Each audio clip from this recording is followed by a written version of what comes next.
حضرت سیدنا عمر رضی اللہ تعالی عنہ جلیل القدر ہستی ہیں جنہیں حضور علیہ السلام نے اللہ سے مانگ کے لیا۔ سارے صحابی رسول کریم صلی اللہ علیہ وآلہ وسلم کے مرید ہیں، لیکن جناب عمر میرے حضور کی مراد ہیں۔ 39 لوگ جب اسلام لا چکے، 39ویں شخص حضرت امیر حمزہ رضی اللہ تعالی عنہ تھے، اور ان کا ایمان لانا مسلمانوں کے لیے بہت بڑی ڈھارس اور بہت بڑے حوصلے کا سبب و ذریعہ بنا۔ تو میرے حضور نے ہاتھ اٹھا لیے، کہا اے اللہ، ایک شیر دیا ہے امیر حمزہ، ایک شیر اور عطا کر دے، اب تیری مرضی، عمر بن خطاب دے دے یا عمر بن حشام دے دے۔ حضور دعائیں مانگ رہے اور یہ ہاتھ میں تلوار لیے غیظ و غضب سے بھرے ہوئے گھر سے نکلتے ہیں کہ بانی اسلام کا چراغ بجھا دینا ہے۔ راستے میں ایک صاحب ملے اور کہا کہ عمر، تیور کوئی اچھے نہیں لگتے، خیر تو ہے، کدھر جا رہے ہو؟ کہا چراغ اسلام بجھانے جا رہا ہوں، یہ روز کا مسئلہ ختم ہونے لگا ہے میرے ہاتھوں۔ مسکرا کے بولے گھر کی خبر تو لو۔ کہا میرے گھر کو کیا ہوا؟ کہا تمہاری بہن فاطمہ بھی نوکر بن گئی ہے رسول اللہ صلی اللہ علیہ وسلم۔ غصے سے بھرے ہوئے اپنی بہن کے گھر کا رخ کرتے ہیں، اندر سے قرآن پڑھنے کی آواز آ رہی، غصہ اور بڑھ جاتا ہے، دروازے کو زور زور سے کھٹکھٹاتے ہیں۔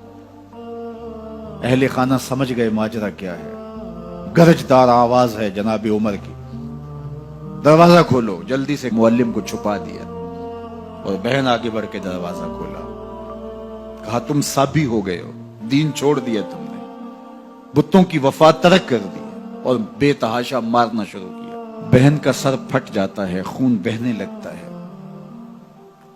اور یہ مارتے چلے جاتے ہیں۔ فاطمہ بنت خطاب بولی عمر تم خطاب کے بیٹے ہو، سنو میں بھی خطاب کی بیٹی ہوں، جو ظلم جو جبر کرنا ہے کرو، میں محمد عربی کا دامن نہیں چھوڑوں گی۔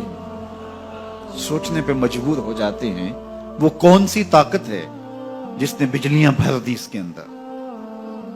کہا جو تم پڑھ رہے تھے مجھے بھی سنا سکتے ہو؟ کہا تمہیں غسل کرنا ہوگا۔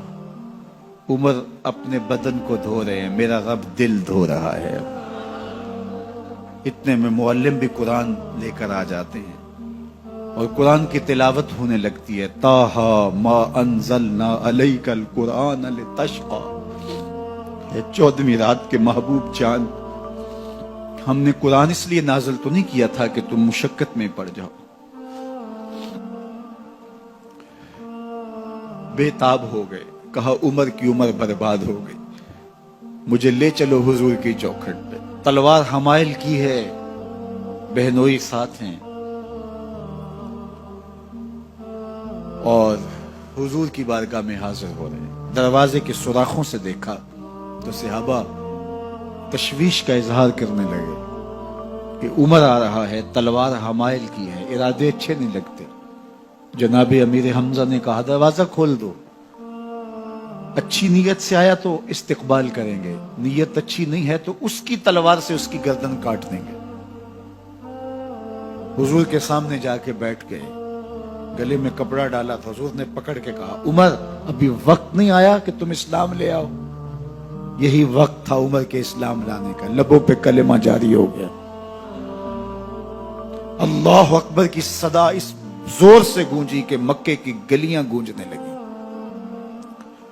اسلام لانے کے بعد حضور سے پوچھتے ہیں حضور کیا ہم حق پر نہیں ہیں؟ فرمایا ہم حق پر ہیں۔ اللہ کا دین سچا نہیں ہے؟ کہا اللہ کا دین سچا ہے۔ آپ اللہ کے سچے نبی نہیں ہیں؟ فرمایا میں اللہ کا سچا نبی ہوں۔ تو کہا پھر ہم چھپ کے عبادت کیوں کریں؟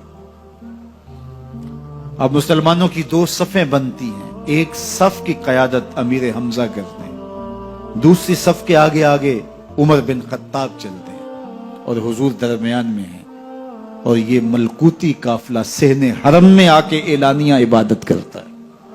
حضرت عبداللہ ابن مسعود رضی اللہ تعالیٰ عنہ فرماتے ہیں عمر کا اسلام لانا اسلام کے لیے عزت کا سبب بنا، اسلام کے وقار کی علامت بن گیا۔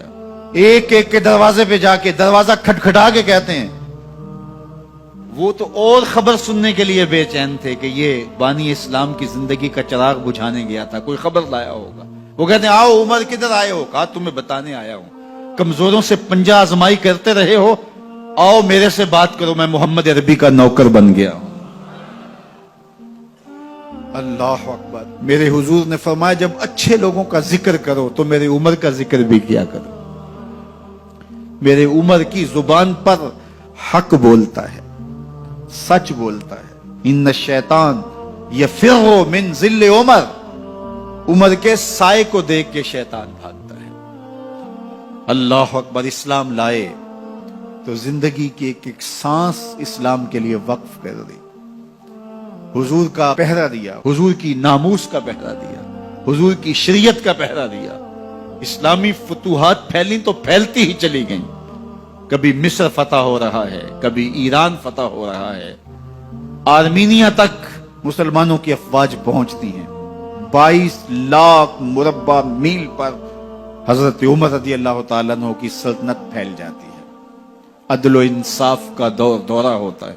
زمانے نے دیکھا کہ غیر مسلم بھی عدالت میں کھڑا ہے تو اسے خوف نہیں ہوتا تھا کہ میرے سے ناانصافی ہوگی، اس لیے کہ حکومت عمر کی چل رہی ہے۔ وہ بھی مطمئن ہوتا تھا کہ میرے ساتھ انصاف ہوگا۔